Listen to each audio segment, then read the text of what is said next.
이 테이프는 튤립교회 선교회가 제작하여 배포하는 튤립신학연구원 교재입니다. 오늘은 구원론에 관하여 말씀드리겠습니다. 사람이 어떻게 구원을 얻는가 하는 것입니다. 우선 알아야 될 것은 구원이란 무엇인가 하는 것입니다. 무엇으로부터 구원을 얻었는가 하는 문제죠. 구원을 얻었다고 하면 마치 물에 빠진 사람이 물에서 건져냄을 받듯이 어떤 어려운 역경 속에서 구출받은 것을 말할 텐데 무엇으로부터 구원을 받은 것입니까? 구원론을 논함에 있어서 이것을 확실히 아는 것이 무엇보다 중요합니다. 물에 빠져 죽게 된 사람을 건져내면 그분이 얼마나 고마워하겠습니까? 누군가가 건져주지 않으면 그는 죽을 수밖에 없기 때문입니다. 사람은 누구나 아담이라고 하는 인류 시조의 자손들이고 아담이 하나님의 명령을 순종하지 아니하여 죄를 지은 탓에 그의 후손들인 우리는 모두가 다 죄인이 되었다고 로마인서 5장 12절 이하에 말씀하고 있습니다. 죄를 지으면 죄의 대가는 죽음뿐입니다. 그러므로 우리가 죄를 지을 때 신부에게 가서 죄를 사죄받는 일은 터무니없는 거짓입니다. 죄의 값은 사망입니다. 이 세상의 어떤 것으로도 죄를 용서받을 수 없습니다. 신부가 사람의 죄를 용서해 줄 권한이 없습니다. 모두가 같은 죄인이기 때문에 죄인이 다른 죄인의 죄를 용서해 줄 수 없는 이치 때문이지요. 천주교에서는 신부에게 가서 고해 성사를 하며 자기의 죄를 고백하고 신부가 하라는 대로 벌을 받으면 그것으로 죄 사함을 받는다고 가르치지만 그렇게 해서 죄가 사해지는 것이 아닙니다. 죄의 대가는 죽음이기 때문에 죽어야 하는데 내가 죽을 대신에 죽어주신 그리스도만이 우리의 죄를 용서할 수 있습니다. 그는 우리의 중보자가 되십니다. 디모데전서 2장 5절이 그렇게 가르쳐주고 있습니다. 사람은 누구나 죄인으로 태어납니다. 어린애도 죄를 타고납니다. 시편 51편 5절 말씀을 보면은 다윗은 모태에서 죄악 중에 잉태됐다고 말했습니다. 우리 모두가 죄악 중에 태어납니다. 사람이 날 때에 본래 선하게 태어나는데 환경 때문에 악해진다고 가르치는 유교 사상은 잘못된 것이죠. 성경 시편 51편 5절 말씀이나 시편 58편 3절 등이 사람은 나면서 죄악 중에 태어난다고 분명하게 가르쳐주고 있습니다. 그런데 죄의 대가는 죽음이라고 말하고 있고요. 또한 성경 로마서 6장 23절 말씀에도 그렇게 가르칩니다. 그러므로 모든 인간은 죽게 되었고 죽는다는 말은 육신의 죽음과 함께 영원히 하나님의 은혜로부터 떨어져 나간다는 것을 말합니다. 죽음이란 절대로 우리의 본체가 소멸되는 것이 아닙니다. 인간은 원래부터 영혼과 육신으로 되어 있는데 이 영혼과 육신은 죽어서도 존재합니다. 죽음이란 단지 일시적으로 몸에서 영혼이 분리되는 작용을 말할 뿐입니다. 주님의 재림하게 되면 다시 영혼과 육신이 연합하여 영혼이 영과 육의 인간으로 살게 됩니다. 그러나 그때 육은 지금의 우리의 육신과 같은 썩을 육신이 아니고 시들지 않고 썩지 않는 영화로운 육신입니다. 그래서 그 영화로운 몸은 새하늘과 새 땅에서 영원히 살게 됩니다. 베드로 후서 3장 9절이 그렇게 가르쳐줍니다. 물론 이것은 구원 얻은 성도의 이야기입니다. 아직도 죄악 중에 있어서 구원을 받지 못한 사람은 이와는 반대로 죽을 때 영혼이 몸을 떠나는 현상은 믿는 사람과 똑같지만 그 후에 몸과 영이 아울러 영원토록 지옥의 형벌을 받게 되는 것이 또한 성경의 가르침인 것입니다. 그러면 이제 구원에 대해 좀 더 자세히 알아보도록 합니다. 구원이 무엇입니까? 앞서 물에 빠진 사람의 이야기를 비유로 들어보았습니다마는 사람이 물에 빠져 있는데 여러 사람들이 지나가면서 말하기를 앞을 잘 보고 다니지 왜 물에 빠졌는가 한다든가, 물에 빠지면은 지푸라기라도 짚고 나와야 하지 한다든가, 조심해서 나오라 등 여러 가지 이야기를 했지만은 당사자에게는 그런 강의가 필요한 것이 아니고 실제로 누군가가 직접 뛰어들어 건져줄 사람이 필요합니다. 당사자는 자기 능력으로 빠져 나오려고 하지만은 물에서 헤어나올 수가 없습니다. 이것이 타 종교에서 말하는 구원관입니다. 다른 종교는 이른바 자율적인 종교입니다. 즉 스스로가 자기의 힘으로 인생 문제를 해결하려 든단 말입니다. 그러나 기독교는 다율적인 종교입니다. 하나님이 죄에 빠진 인생을 살리기 위해서 직접 인간 세상에 오셔서 친히 인간의 몸을 입고 희노애락을 체험하시고 친히 나무에 달려 우리가 받을 형벌을 대신 받아 주신 것입니다. 이것이 십자가의 도요, 이것이 십자가의 사랑입니다. 인간이 어떻게 구원을 받습니까? 한 가지 분명히 알아야 될 것은 사람은 스스로를 구원하지 못한다는 말입니다. 성경은 사람은 타락해서 스스로의 힘으로는 하나님을 찾아갈 수 없다고 로마인서 3장 11절이나 로마서 3장 23절에 말합니다. 특히 로마서 3장 23절 말씀 보면은 모든 사람이 죄를 범하였음에 하나님의 영광에 이르지 못했다고 말했습니다. 그러므로 구원은 처음서부터 끝까지 하나님이 하시는 일입니다. 그래서 히브리서 기자는 믿음의 주요 온전케 하신 이는 예수를 바라보라고 한 것입니다. 시작하신 분도 예수님이요. 또한 온전하게 끝까지 인도하시는 분도 예수님이시지요. 하나님이 하신다는 말은 성부, 성자, 성령이 하신다는 말입니다. 우리는 하나님이 그런 말을 쓰게 되면은 성부만 생각하기 쉽습니다. 하나님은 성부만이 아닙니다. 하나님은 성부, 성자, 성령 등 삼위로 계신 분이십니다. 영원전부터 영원까지 하나님은 늘 삼위로 항상 계신 분입니다. 구약시대는 아직 성자 예수께서 인간의 몸을 입고 오시지 않은 것뿐입니다. 구약에 나타나는 신인 현현은 모두 그리스도를 말합니다. 가령 예를 들면 이사야서 6장 1절부터 읽어보면 이사야가 선지자로 안수받을 때에 문지방이 흔들리고 그리고 연기가 성전에 가득하고 스랍들은 6날개를 가졌는데 두 날개로는 얼굴을 가리우고 두 날개로는 발을 가리우고 두 날개로 날아다니면서 거룩하다 거룩하다 그렇게 창화했다고 했습니다.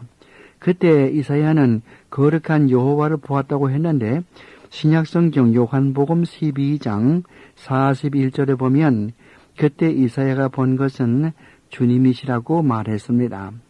구약 이사야서 40장 10절에 나오는 여호와도 같은 맥락으로 바로 예수님을 가리키는 말입니다. 그럼 이제 성삼위께서 어떻게 인간의 구원을 이룩하는지 보도록 하십시다.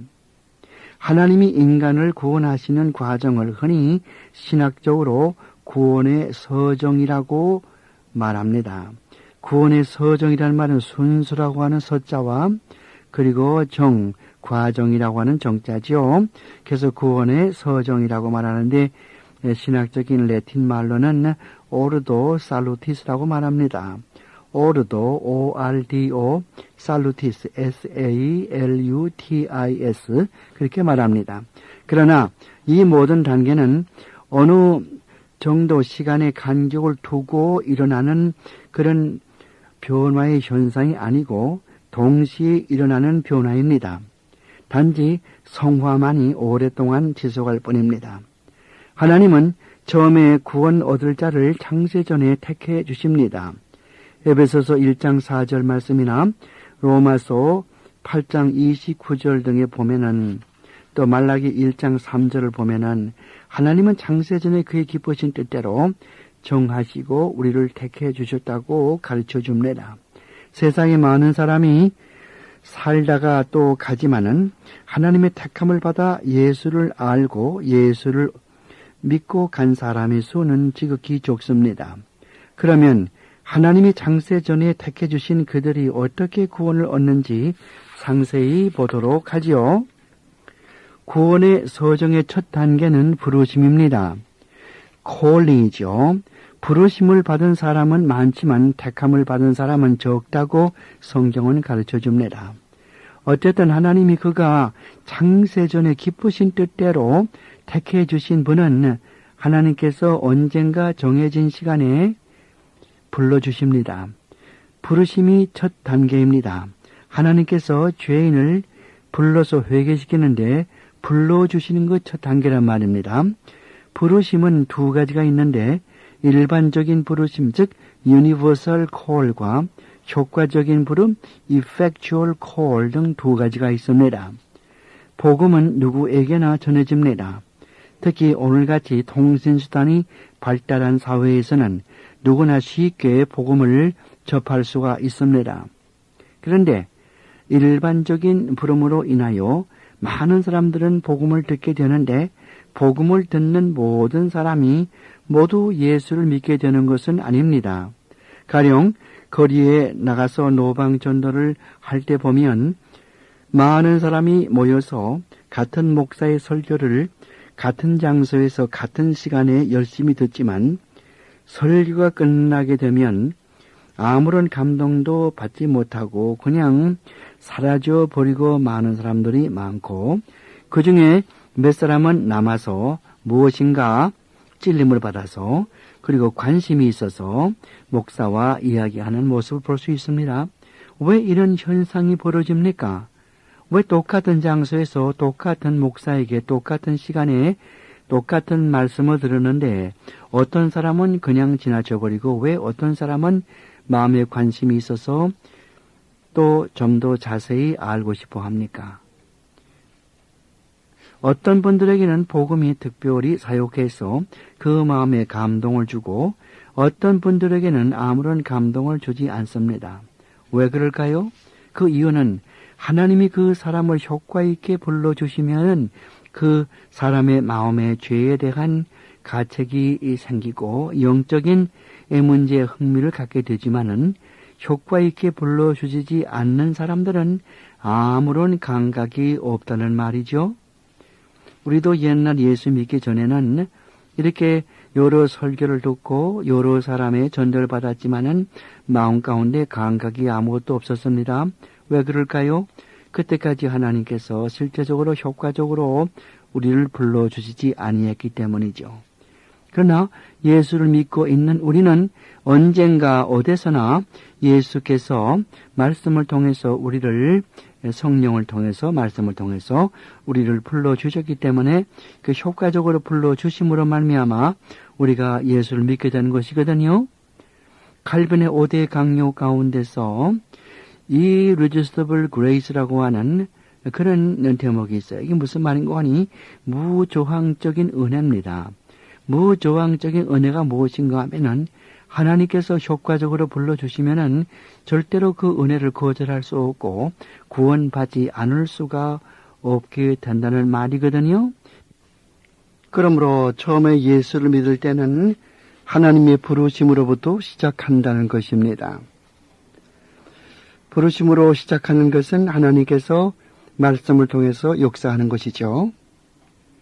우리가 가만히 있는데 그냥 믿음이 생기는 것은 아니고 항상 맨 처음에 우리가 예수를 믿게 될 때는 말씀으로 시작되고 그 말씀은 성령을 동반할 때 시작됩니다.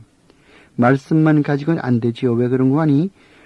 거리에서 노방전도할 때 말씀을 전하지만 그 말씀을 사람들이 믿습니까? 믿는 사람은 드물거든요. 그러므로 말씀을 전할 때 성령께서 같이 역사하심으로 말미암아 성령이 그 말씀을 듣는 사람의 마음에 적용함으로 말미암아 그 말씀이 효과를 발생하고 그 말씀이 내게와 닿는 것이 아닙니까? 그러니까 설교할 때도 마찬가지죠. 우리가 설교할 때에 하나님 앞에 기도하기를 이 말씀을 통해서 많은 사람에게 하나님의 은혜가 임하게 해달라고 기도합니다. 즉 설교하는 사람이 말씀을 전하지만은 성령께서 역사하지 아니하면 그 말씀은 그 듣는 사람의 마음에 감동을 주지 못합니다. 그래서 항상 하나님께서 역사하시는 이 말씀에는 그 뒤에 성령께서 역사하게 되어 있습니다. 그러므로 처음에는 예수를 믿을 때 효과 있는 부르심으로 시작한다. 이렇게 말씀을 드렸어요. 성경 로마서 10장 17절 말씀에 믿음은 들음에서 나며 들음은 그리스도의 말씀에서 나온다고 가르쳐 줍니다. 그러므로 말씀을 들어서 믿음이 생기게 되죠. 음악을 들어서는 말씀이 생기지 않습니다. 오락을 통해서는 믿음이 생기지 않습니다. 오로지 사람이 믿게 되는 것은 말씀을 통해서 이루어지는 것인데요. 말씀만이 아니고 말씀이 성령으로 그 사람의 마음에 역사할 때 열매를 맺어 중생의 역사가 나타난다는 것이죠.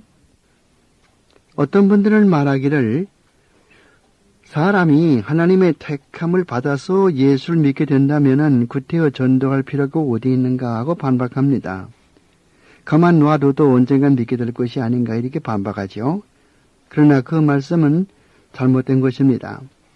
왜 그런가 하면 사람이 믿게 되는 것은 말씀을 통해서 믿게 되기 때문에 말씀을 통해서 중생게 되므로 누군가가 말씀을 전해야 하는 것입니다.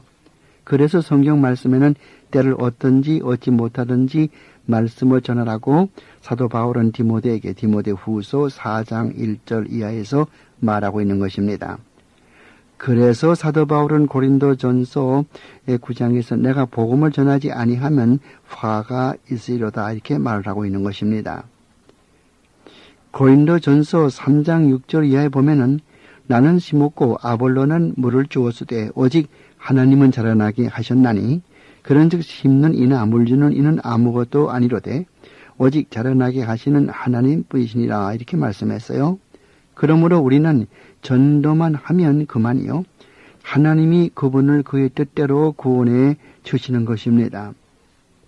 자, 두 번째 단계는 중생입니다.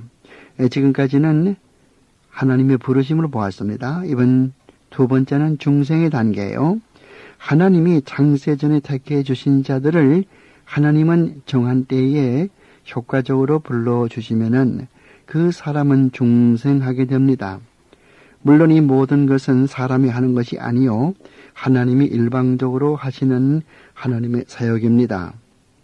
중생이란 영어로는 regeneration이나 또 born again이라는 말을 사용하지만은 그 원래의 의미는 위로부터 나타나는 의미입니다. 그것이 바로 신약 성경에 나오는 아노게나오의 의미입니다. 위에서 나타나는 말은 하나님께로 나타나는 말입니다. 하나님으로부터 나타나는 말은 고린도후서 5장 17절에서 바울이 말하는 것처럼 새로운 피조물이 되어 옛것은 모두 지나갔다는 말입니다. 즉 새로운 피조물이 되어서 우리의 지정의가 변했다는 말입니다. 모든 것이 다 새로워졌다는 말은 우리의 지적인 혹은 정적인 의지가 또는 모두가 다 변했다는 것을 말합니다. 사람은 하나님의 형상으로 지으심을 받아 짐승과는 달리 지적인 요소가 있고 정적인 요소와 의지의 요소가 있습니다. 우리가 사람이 거듭나서 새로운 피조물이 되었다 그럴 때에 사람의 본질인 그 지적인 요소와 정적인 요소, 의지적인 요소가 모두 변했다는 것을 말하는 것입니다. 물론 거듭나기 전에 인간은 지정의가 모두 타락해서 자기중심적이고 본질상 하나님의 진리를 받아야 할 사람들이었지만은 하나님이 중생케 함으로 말미암아 이제 그 지정의가 모두 변해서 하나님 중심으로 변해버린단 말이에요. 자기 중심의 생활에서 하나님의 중심 생활로 돌아서게 되죠. 중생이란 어떻게 이루어지는 것입니까? 생각해 보자 말이에요. 하나님이 부르심을 받은 사람에게 일어나는 현상인데요. 중생은 하나님이 하시는 일이지만은 하나님을 말씀과 성령으로 역사한다는 것을 꼭 아실 필요가 있어요. 그래서 신약 성경 디도서 3장 5절에 보면은 우리를 구원하시되 우리의 행한 바 의로운 행위로 맘지 아니하고 오직 그의 긍휼하심을 쫓아 중생의 씻음과 성령의 새롭게 하심으로 하셨나니 성령을 우리 구주 예수 그리스도로 말미암아 우리에게 풍성히 부어주사 우리로 저의 은혜를 힘입어 의롭다 하심을 얻어 영생의 소망을 따라 후사가 되게 하려 하심이라. 그 디도서 3장 5절서 7절까지 말씀이거든요. 또 요한복음 3장 5절 말씀에는 예수님과 니고데모와의 대화에서 물과 성령으로 거듭나지 아니하면은 사람이 하나님의 나라를 볼 수 없고 들어갈 수도 없다고 우리 주님께서 말씀했습니다. 여기서 물이란 말은 말씀을 뜻합니다. 많은 사람들이 물 그러니까 세례를 연상하지만은 세례와는 관계가 없어요. 여기 물과 성령으로 거듭난다 이 말에 대해서 좀 더 자세히 알고 싶으신 분은 구약성경입니다. 구약성경 에스겔서 36장 24절 이하를 읽어보시면 확실히 알 수 있습니다. 맑은 물로 우리를 씻겨서 우리 마음에서 굳은 마음을 제하여 버리고서 하나님의 명령을 따라가게 하셨다고 말씀을 했거든요. 여기에 물은 분명히 말씀을 가르쳐주고 있고 물과 성령으로 거듭나지 아니하면은 하나님의 나라 볼 수 없다. 즉 말씀과 성령을 통해서 우리가 중생하지 아니하면은 구원을 받을 수 없다는 말로 나타날 수 있습니다. 여기서 물, 말씀 중요합니다. 성령과 말씀이죠. 중생에는 항상 말씀과 성령 이것이 항상 따라다닙니다. 그러므로 중생은 말씀과 성령을 통해서 이루어진다는 것을 배웠고요. 그렇다면 교회에서 말씀을 등한히 해서는 안 되겠지요. 요즘에 열린 예배라고 하는 예배의 형태가 있습니다. 음악이 길고 설교가 짧습니다. 극히 비성경적인 인본주의적인 사상입니다. 교회에서는 말씀이 진실하게 선포되어야 합니다. 참다운 교회라면은 참다운 교회에 세 가지의 표지가 있어야 됩니다. 첫째는 말씀을 순수하게 선포해야 되고 또 성례식이 있어야 되고 그리고 권징이 있어야 됩니다. 말씀 선포와 성례식 거행과 권징 이 셋은 참 교회라면은 어느 교회든지 있어야 할 세 가지 가장 중요한 표지입니다. 그러나 이 같은 일들은 요즘은 교회에서는 모두 사라진 지 오래입니다. 분쟁이 있는 교회는 거의 없습니다. 오늘의 교회는 타락에 타락을 거듭하고 있는 것이 현실입니다. 중생하면 중생의 부수물로 두 가지가 따라오게 되는데요. 이것이 믿음과 회개입니다. 믿음과 회개는 어느 것이 더 중요한 것도 아니고 또 어느 것이 덜 중요한 것도 아니고 또 어느 것이 앞서고 어느 것이 뒤서는 것도 아닙니다. 둘 다 동시에 일어나는 현상입니다. 중생한 사람이라면 반드시 이 회개와 믿음이 동시에 부수물로 자연 발생적으로 일어난단 말이죠. 앞서 중생을 논하면서 중생은 하나님께서 행하시는 일인데 말씀과 성령으로 되어진다고 말씀드렸습니다. 그렇게 해서 중생이 이루어지면은 회개와 믿음이 자생적으로 나오게 되죠. 이렇게 해서 나온 회개와 믿음은 우리를 변화시켜 주는데 이 말은 우리의 지적인 요소, 정적인 요소, 의지적인 요소를 변화시켜 준다는 말입니다. 그럼 여기서 우선 그 회개가 어떻게 우리의 지정의를 변화시켜 주는지 보도록 하죠. 믿음은 나중에 보겠습니다. 우선 회개를 보죠. 중생한 사람에게는 회개와 믿음이 나타나는데 회개가 어떻게 우리 인격을 변화시켜 주는지 다시 말하면 우리의 지정의를 어떻게 변화하는지 보잔 말이에요. 회개한 사람은 지적인 면에서 변화가 생기게 되는데 나는 할 수 없는 죄인이므로 지옥에 들어갈 수밖에 없다라는 그런 것을 지적으로 알게 되죠. 이것이 회개가 우리의 지적인 면에서 일으키는 변화입니다. 그러므로 진정으로 중생한 사람은 이와 같은 그 지적인 면에서 회개의 역사가 나타나요. 나는 하나님 앞에 용서받을 못할 죄인인 것을 아는 거죠. 그 다음 회개가 정적인 면에서 미치는 변화를 보면은 나는 죄인인 것을 비관하여 가슴을 치면서 웁니다. 오라 나는 곤고한 사람이로구나. 누가 나를 이 사망의 몸에서 구원하려 하신 그 로마서 7장의 이 사도 바울의 그 탄식처럼 자기 죄를 탄식하게 되죠. 이것이 회개가 정적인 면에서 일으키는 변화입니다. 그래서 거듭난 사람은 죄 때문에 웁니다. 이것은 중생과 함께 하나님으로부터 받은 회개가 정서적인 면에 일으키는 변화 때문이죠. 회개가 의지에 미치는 변화는 어떤 것일까요? 이제는 다시는 죄를 짓지 않겠으며 죄를 미워하며 죄인의 길에 서지도 않겠다는 그런 결심이 서게 됩니다. 이것이 회개가 우리의 의지의 변화를 일으키는 과정인 것입니다. 자, 그러면은 이와 같이 회개가 지정의를 변화시킨다면은 그럼 믿음은 또 어떻게 우리를 변화시킵니까? 역시 지정의의 면에서 보자 말이에요. 중생하면은 중생의 부수물로 회개와 믿음이 나온다고 말했고 하나님의 그의 마음을 주신다고 말했습니다. 믿음은 지정의의 어떤 변화 일으키는지 보자 말이에요. 지적인 면에서는 믿음은 나는 어쩔 수 없는 죄인이지만은 예수 그리스도가 나를 구원하실 것을 믿는다, 안다는 말이죠. 이것이 신앙면에서 본 지적인 변화예요. 그다음에 정서적인 면에서는 신앙은 어떻게 변화시킵니까? 이제는 구주 예수에게 감사 감격하고 그를 본받아서 성경 공부도 하고 기도도 하고 교회 봉사도 하겠다는 그런 마음이 불일듯 일어나게 되죠. 그래서 변화가 생겨요. 정적인 변화. 그래서 신앙이 있는 사람은 이와 같은 그런 변화가 생긴다는 거예요. 그러면 그것도 그렇게 생활하게 되죠. 그러면 믿음은 우리의 의지 면에서 어떤 변화를 가져옵니까? 이제부터는 그리스도에게 순종하고 의지하며 전폭적으로 그에게 자신을 다 의탁하고 살겠다라는 그런 결심이 생기죠. 이거 신앙이 우리의 의지면에 일으키는 변화란 말이에요. 이것이 중생한 사람의 믿음 생활입니다. 만일 이런 지정의의 변화가 생기지 않았으면 아직 회개가 없는 사람이며 믿음이 없는 사람이고 따라서 믿음과 회개가 없으면 중생하지 못한 사람이고 중생하지 못했으면 부르심을 받지 못한 사람이고 또 부르심 받지 못했다면 구원과는 관계가 없는 사람일 수밖에 없습니다. 회개는 구약에서 슈브라고 말하는데요. 슈브, 이는 가던 길을 돌아선단 말입니다. 그래서 유턴과 같은 뜻을 가지고 있어요.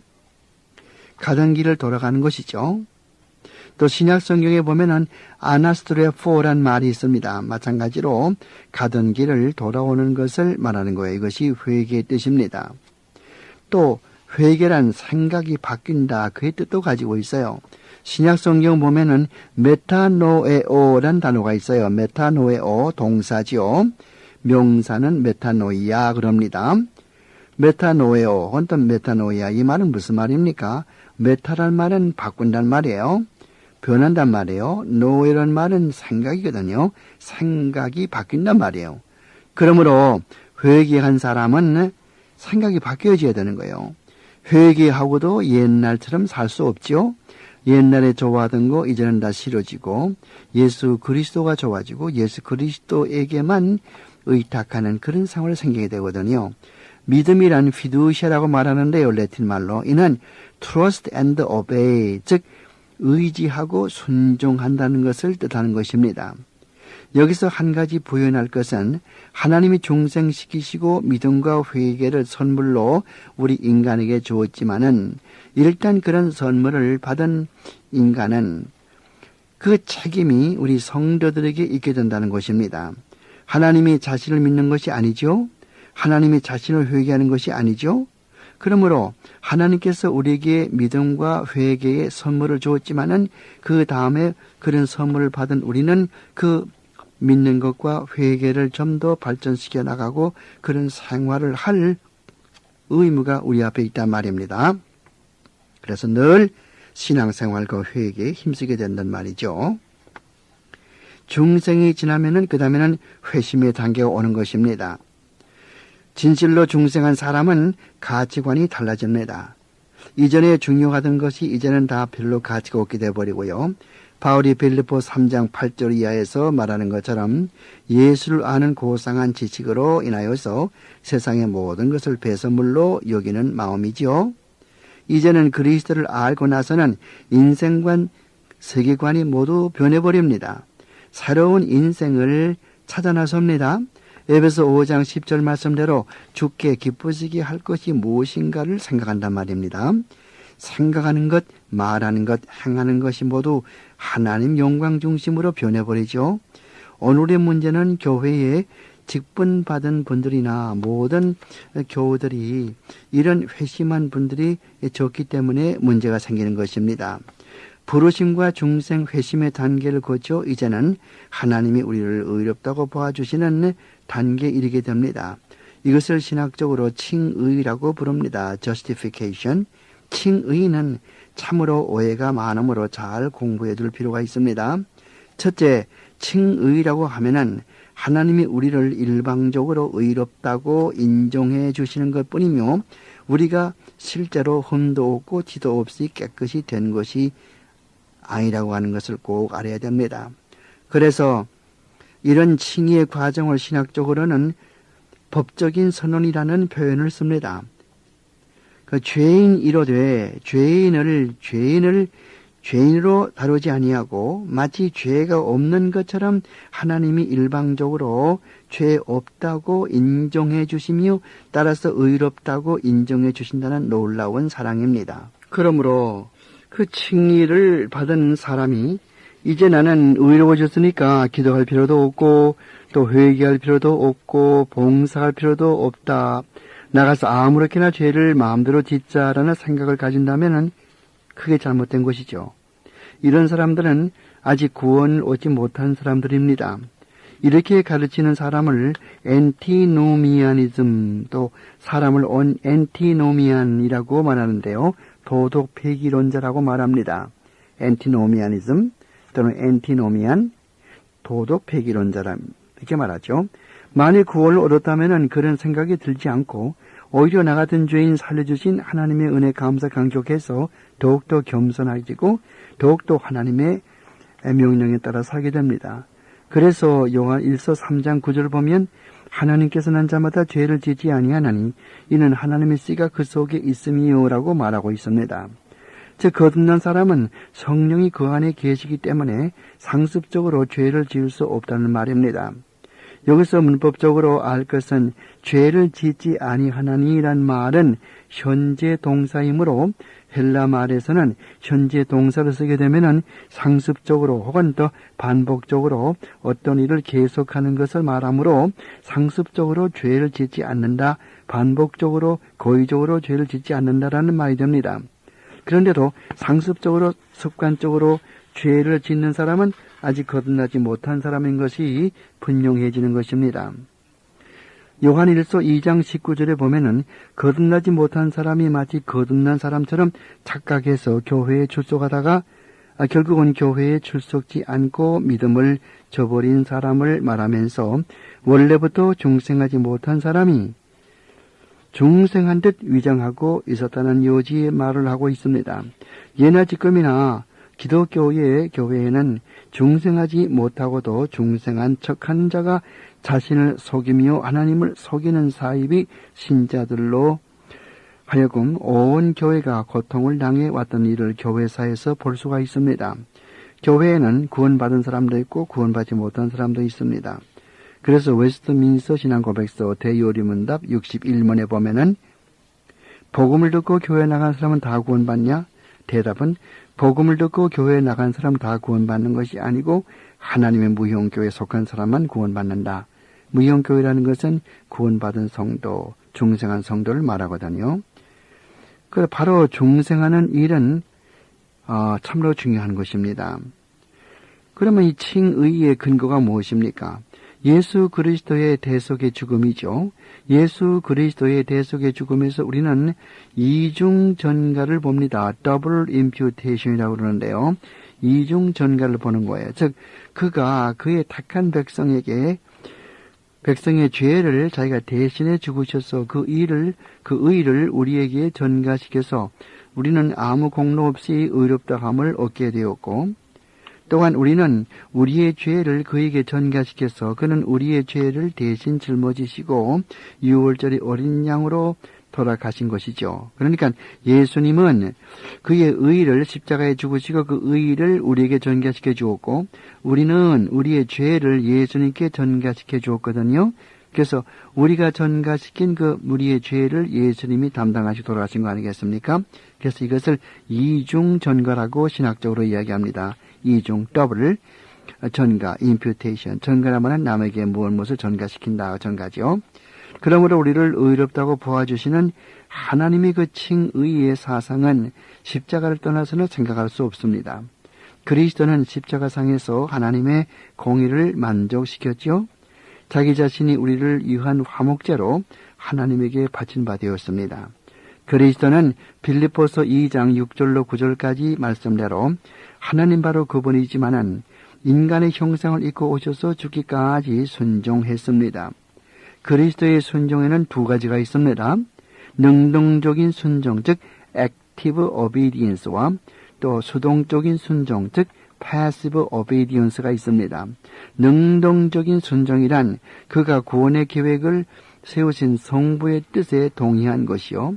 수동적인 순종이란 인간의 형상을 입고 오셔서 모든 고난을 몸소 친히 자원하여 받으신 순종입니다. 이와 같은 순종이 우리를 구원으로 인도하는 칭의의 길을 열어주신 것입니다. 그러므로 성도에게 중요한 것은 예수님을 본받아 우리도 하나님의 뜻에 순종하며 살아가는 것이죠. 그리스도는 우리의 왕이십니다. 요즘은 그가 우리 죄를 대신해 죽으셨다는 그 제사장적인 그 직분만 강조하지만은 예수님에게는 세 가지 직분이 있는데 제사장 직분 말고도 선지자의 직분이 있고 왕의 직분이 있습니다. 선지자의 직분이라는 말씀을 사모하고 말씀을 전하고 말씀을 지키는 일이요. 왕의 직분이란 말은 그를 왕으로 모시고 절대 순종하는 일입니다. 놀라웠게도 오늘은 예수님의 선지자 직분과 왕의 직분을 모두 무시하고 있는 실정이고 예수님의 제사장의 직분만 강조하는 실정이 있습니다. 잘못된 것입니다. 예수님의 선지자 직분을 인정하지 않기 때문에 성경에 모순이 있다고 가르치고 성경을 잘못 가르치고 성경을 곡해합니다.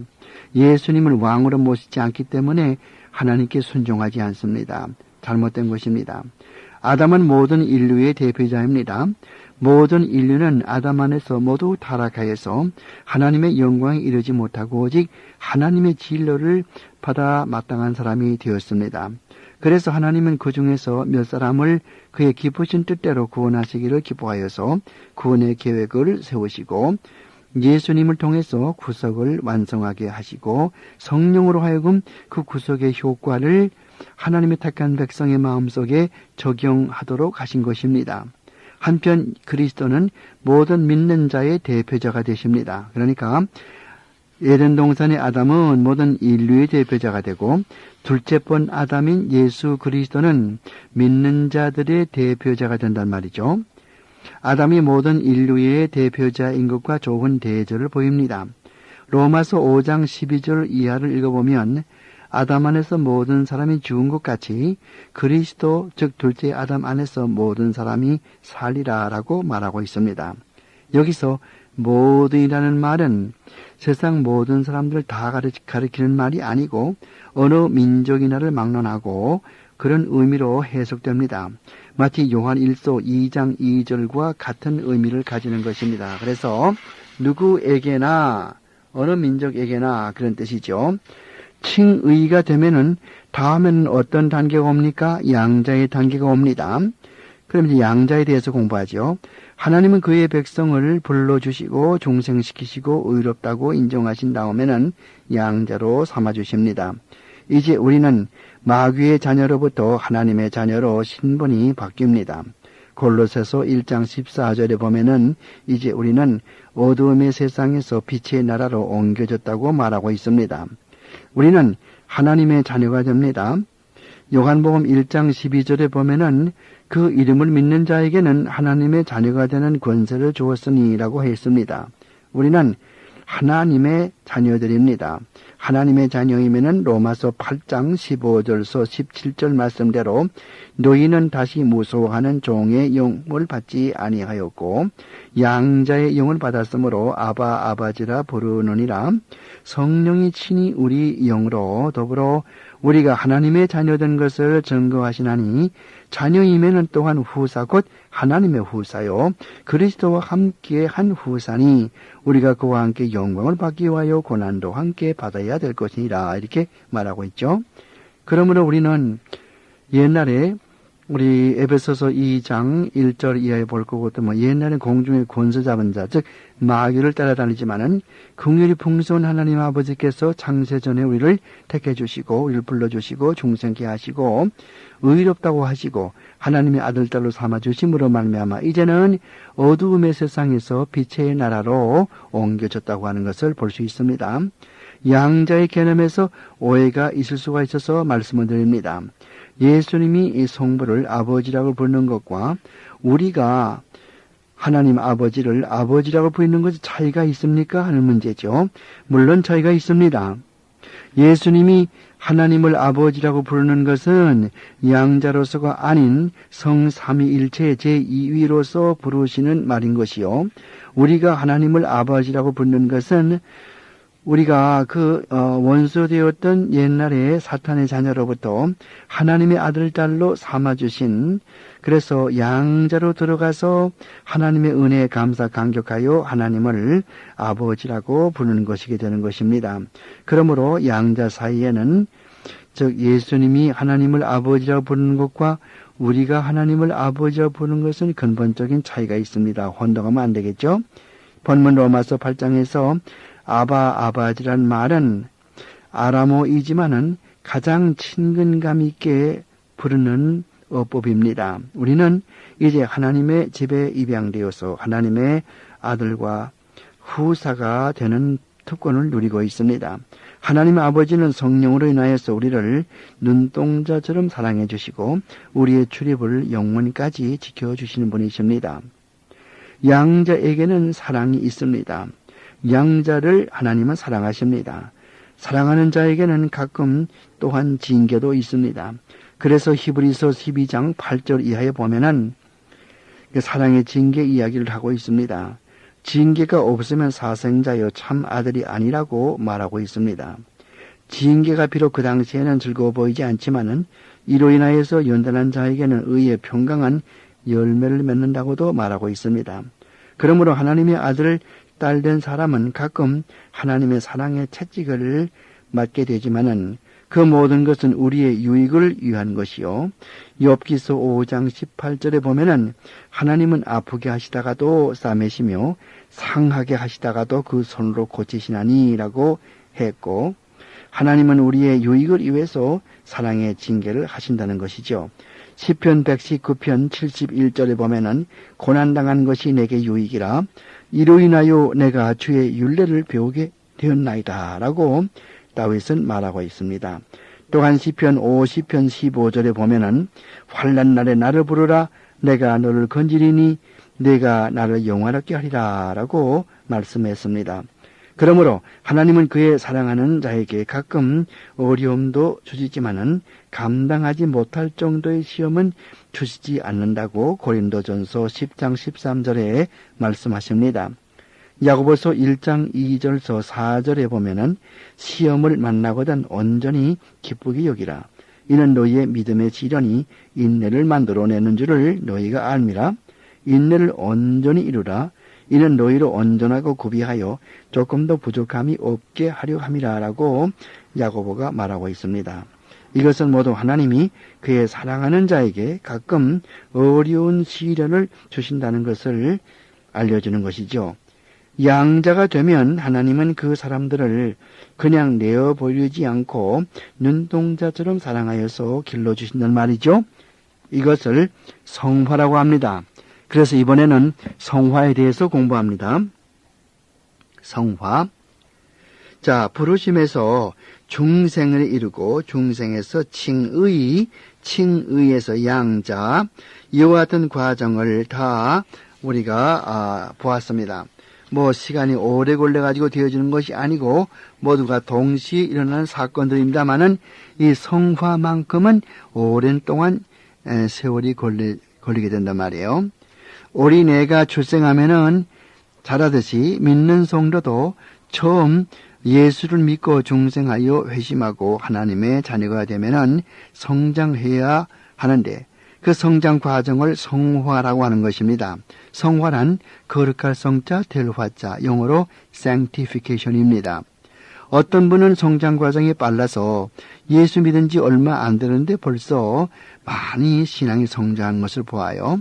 그런가 하면 또 어떤 분들은 예수 믿은 지 오래되었지만은 아직까지 신앙이 형편이 없는 분이 있습니다. 모두 그 성장의 속도가 다르죠?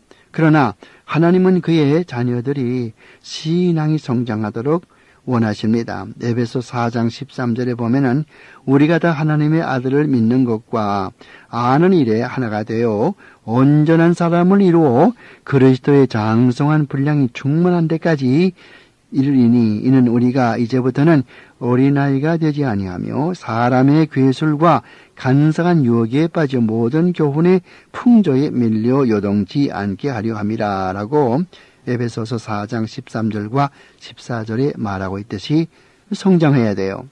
그런데 어떤 이들은 이 세상에서 우리의 성화가 끝난다고 가르치는 분들이 있습니다. 아르미니안주의자들이죠. 이들은 말하기를 우리가 이 세상에서 어느 시점에 도달하면은 죄를 전혀 짓지 않게 되는 완전한 상태에 도달한다고 가르쳐요. 잘못된 것입니다. 이런 사람들은 완전주의자라고 합니다. 완전주의자, 퍼펙셔니스트라고 그래요. 그러나 인간은 이 세상에서 완전에 도달할 수가 없습니다. 아무리 우리의 성화가 그게 이 세상에 사는 동안은 죄를 질 수 없다는 것입니다. 이게 성경적인 가르침이에요. 아브라함도 죄를 지었고 모세도 죄를 지었고 다윗도 죄를 지었어요. 엘리야도 로뎀나무 밑에서 차라리 죽여달라고 기도했죠. 바울도 다투었죠. 제2차 전쟁 갈 때 사도행전 15장에 보면 같이 같은 바나바와 몹시 다투었다고 그랬어요. 모두 죄를 짓는 것입니다. 세상에 전도서 7장 20절에 말하고 있어요. 요한일서 1장 10절에 보아도 만일 우리가 범죄하지 아니하였다면은 하나님을 거짓말하는 자로 만드는 것이니 또한 그의 말씀이 우리 속에 있지 아니하리라라고 말하고 있어요. 그러므로 인간은 이 세상에서는 죄를 짓지 않을 수가 없는 것입니다. 왜요? 그 이유는 우리는 아직도 육신을 쓰고 있기 때문인 것입니다. 예수를 믿을 때에 중생할 때 말입니다. 우리 영혼은 벌써 거듭났어요. 이것을 다른 말로는 로마서 8장 5절에서 영혼이 부활했다고 가르쳐줍니다. 그러나 우리 육신은 아직 부활하지 못했습니다. 우리 육신이 부활하는 것은 주님이 다시 재림할 때에 이루어지는 일입니다. 요한복음 5장 28절이 이것을 가르쳐주고 있어요. 그러므로 이 땅의 성도는 부활한 영혼과 부활하지 못한 육신의 그 소욕과 늘 싸우는데 이런 싸움에서 날마다 승리하며 나아가는 과정이 바로 성화라고 하는 것입니다. 이 땅의 교회를 전투적인 교회라고 그래요. 처치 밀리턴트. 전투적 교회라고 그래요.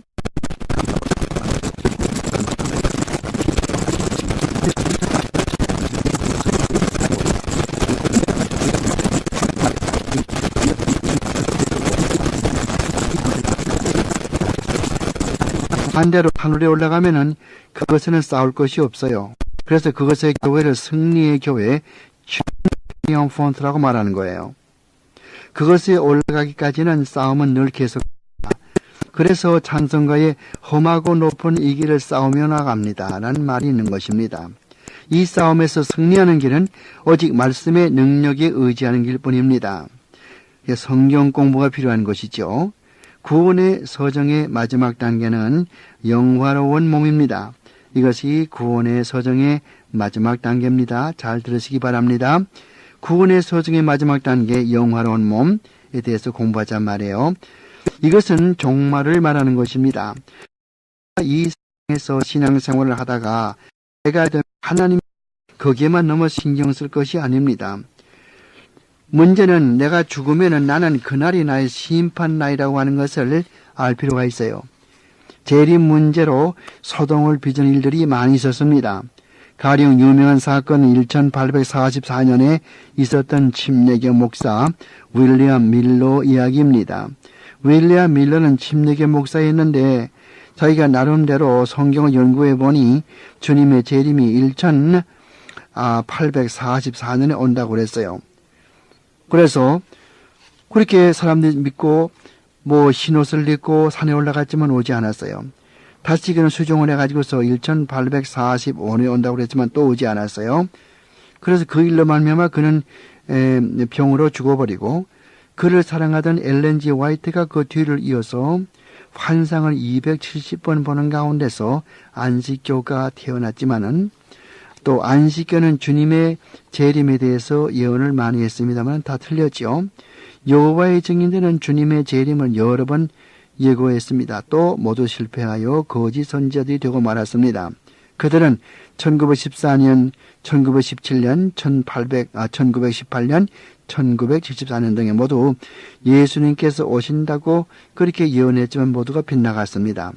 그러나 주님의 재림에만 관심을 갖지 말고 우리가 죽으면 죽는 그날이 우리에게는 심판날인 것을 알고 늘 경성해서 매일매일 살아가는 것이 마지막 날인 것처럼 나의 마지막 날인 것처럼 살아갈 필요가 있습니다. 종말에는 두 가지가 있는데 일반적인 종말과 개인적인 종말이 있습니다. 일반적인 종말이란 이 세상이 어떻게 끝나고 세상 끝날 때 어떤 일이 생기게 되고 이것을 말하는 것이고 지구가 불에 타버려 없어져 버리고 또 새하늘과 새 땅이 생기게 되는 것이고 또 죽은 사람들이 모두 믿는 사람이건 믿지 않는 사람이건 다 동시에 일어나서 마지막에 대심판받고 이런 것을 다루는 것이 일반적인 종말론입니다. 개인 종말론은 각 사람이 죽은 다음에 어떻게 되는가 하는 것을 가르치는 것이 이 개인 종말입니다. 사람이 죽으면 어찌 되는 것일까요? 성경은 분명히 불신자는 영벌에 들어가고 신자는 영생에 들어간다고 요한복음 5장 28절이나 요한복음 3장 17절에 가르칩니다. 사람은 죽은 후에 영혼이 잠들거나 없어지는 것이 아닙니다. 인간의 영혼은 불멸입니다. 신자의 영혼도 불신자의 영혼도 모두 살아있습니다. 죽는 법이나 사라지는 법이 없습니다. 안식교의 일부 목사는 사람의 영혼이 죽으면 잠잔다고 가르칩니다. 그 이유는 인간은 바로 영혼이라고 가르치기 때문인데 인간이 바로 영혼이 아니고 인간은 영혼과 육신으로 되어 있습니다. 이것을 잘못 해석하기 때문에 안식교의 일부 목사들은 인간을 영혼으로 착각을 해서 사람이 죽으면 영혼도 잠든다 그렇게 가르치는 것이죠. 잘못된 것입니다. 잔다는 말은 깨는 것을 전제로 하고 있습니다. 그래서 스데반 집사가 사도행전 7장 60절 말씀에서 잠잔다고 했는데 그 무슨 말이겠습니까? 잠잔다는 것은 깬다는 것을 전제로 하는 것이죠. 즉 죽은 사람에게는 부활이 있다고 하는 것을 전제로 하는 것이죠. 그래서 그런 표현을 성경에서는 잠잔다고 표현한 것이요. 영혼이 잠잔다는 말이 결코 아닙니다. 이것을 분명히 아셔야 됩니다. 분명히 아셔야 돼요. 다윗이 죽었을 때나 히스기야 왕이 죽었을 때 모두가 다 열조의 무덤에 자니라 그렇게 표현하고 있어요. 영혼이 잠잔다는 말이 아니요. 몸이 그것에서 부활 때까지 누워있다는 말입니다. 영혼이 없어진다는 가르침도 잘못된 가르침이죠. 영혼은 결코 소멸되지 않습니다. 여호와의 증인들의 말을 빌리면은 하나님은 자비로우셔서 사람의 영혼을 지옥에 보내지 않으시고 차라리 없애버린다고 가르칩니다. 그래서 여호와의 증인은 영혼 소멸설을 주장합니다. 이는 사람이 성경을 제멋대로 해석하는 소치이며 성경은 여러 군데에서 분명히 불신자의 영혼이 지옥에 들어가서 영원한 형벌을 받는다고 가르칩니다. 이러보건대 오늘 교회에서 얼마나 많은 이단 가르침이 성행하고 있는가를 가히 짐작할 수가 있습니다. 고대로부터 인간의 영혼의 불멸은 늘 믿어왔습니다. 고대 애굽에서도 영혼 불멸설을 믿어왔습니다. 그래서 사람이 죽으면은 피라밋에 배를 만들어 영혼이 그 배를 타고 태양으로 여행한다는 그 영생을 믿어서 피라미드 속에 배를 집어넣었던 것입니다. 애굽의 기사라고 하는 곳에 가면은 피라미드이 많이 있고, 또 영국의 대형 박물관 2층에 가면은 애굽에서 가져온 미라가 많이 있는데, 그 수위에 기록된 내용은 모두 영혼의 불멸을 말하는 글귀들입니다. 구원 얻은 신자가 죽으면 영혼은 하나님 앞에 곧 바로 올라가는 것입니다. 고린도후서 5장 8절 말씀이나 빌립보서 1장 23절 말씀이 분명히 가르쳐줍니다. 그래서 그리스도와 밤낮의 구별이 없는 곳에서 영원히 살게 되는 것입니다. 그러나 몸은 땅속에 들어가서 흙에서 났으므로 흙으로 돌아갈 수밖에 없게 되는 것입니다. 이것이 인간인 것입니다. 그러나 주님이 다시 오시는 그날, 즉 대심판의 날에는 앞서간 영혼이 주님과 같이 공중 재림하게 되며 무덤 속에 누워있던 지신들, 죽은 사람들이 일어나서 그 영혼들과 연합해서 영화로운 몸을 받게 되는 거죠. 물론 이것은 신자의 경우죠. 예수 믿는 사람들에게는 영화로운 몸으로서 영원 동안을 이 새하늘과 새 땅에 살게 되는 것이지만은 예수 믿지 않는 사람에게는 역시 영혼과 육신이 결합해 가지고서 영원한 형벌의 불못에 던져지게 되는 것입니다.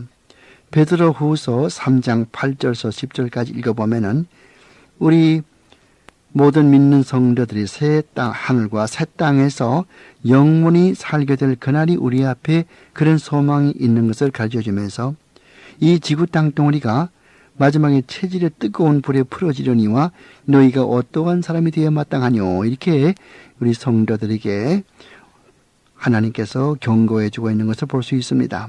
그래서 마땅히 하나님 앞에 선한 일과 하나님 앞에 충성되게 살도록 그렇게 하나님께서 베드로를 통해서 베드로후서 3장에 가르쳐주고 있죠. 여기서 성도는 영원토록 새하늘과 새 땅에서 살게 되는 것입니다. 그것은 아픔이나 슬픔이나 눈물이나 또 한숨이나 고통 등이 없는 것입니다. 이 땅에서는 눈물도 많이 있습니다. 불신자들을 위해서 웁니다. 나 자신의 죄를 위해서 웁니다. 가족의 어려움이 있어서 웁니다. 가족들을 먼저 보내고 웁니다. 또는 이 세상에 되어지는 일이 잘 되지 않아서 고통스러워서 울기도 합니다. 한숨도 쉽니다. 눈물도 많이 흘립니다. 그러나 그것에 가면은 고통도 없고 슬픔도 없고 영원한 하나님의 축복만이 있는 세계, 그것에 가게 된다는 거죠. 그날이 구원받은 모든 성도들에게 시시각각으로 다가오고 있어요. 우리가 지금 여기에 살고 있지만은 여기는 우리의 고향이 아니고 잠깐 여원방 같은 곳입니다. 잠깐 지나가는 곳입니다. 여기서 우리가 신앙을 터득하고 신앙생활을 하고, 그래서 때가 되면은 물론 여기서 그동안에 하나님의 일을 많이 하고 때가 되면은 하나님 앞에 올라가게 되는 거죠. 바울은 빌립보서 1장 13절 말씀에서 이런 말을 하고 있어요. 내가 1장 23절에 내가 차라리 몸을 떠나서 주와 함께 갈 욕망을 가진 이것이 더욱 좋으나 내가 육신이 구하는 것이 너에게 유익하니라, 그런 말을 했어요. 이 말씀이 무슨 말이겠어요? 차라리 몸을 떠나, 즉 죽으면은 죽어서 하늘나라에 올라가면은 나로 보아서는 더욱더 행복하겠지만은 내가 육신에 사는 것이 빌립보 사람들에게 유익하다. 그 바울의 말은 많은 의미심장한 뜻을 우리에게 던져주고 있습니다. 우리가 아직 이 땅에 살고 있는 것 왜 살고 있습니까? 아직 우리가 인생 대학을 졸업하지 못했기 때문에 이 땅에 살고 있는 것이죠. 인생 대학의 과정을 다 마치면 하나님은 언제든지 우리를 정한 시간에 데려가십니다.